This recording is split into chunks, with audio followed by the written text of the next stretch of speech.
Voilà pour le titre. Encore une fois de plus, bienvenue à toutes et à tous en cette session d'actualité.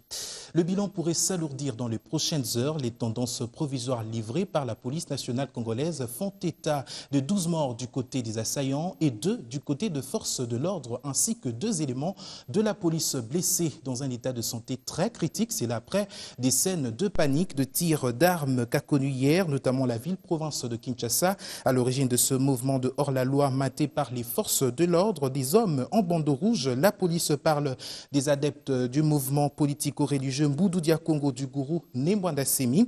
Malgré l'appel au calme des autorités, les Kinois ont timidement repris leur travail. Mardi, s'emparer à Kinshasa, les activités tournent au ralenti. Les volumes de la vente à la criée qui bat son plein dans des coins précis de la capitale congolaise sont réduits au minimum. Des cités observent un arrêt momentané d'attraction.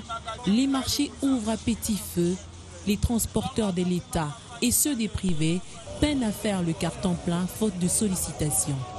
Pendant ce temps, les élèves, eux, prolongent forcément les vacances à la maison. Les sorties pour les espaces des jeux sont strictement réduites sur instruction des parents qui eux-mêmes observent un congé forcé. Nombreuses des résidences restent fermées. La moindre visite reste scrutée à la loupe avant de se prononcer.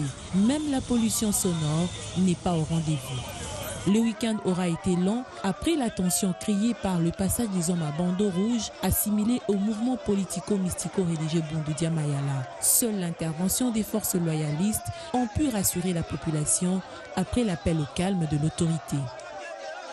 Les mêmes causes produisant les mêmes effets, il fallait s'attendre à ce que les Kinoises et Kinois sortent de leur torpeur que timidement. C'est ce que la ville donne à voir ce mardi. Une bonne partie de la capitale observe à la maison et risque de prolonger cet attentisme au courant de la journée et ne rien produire.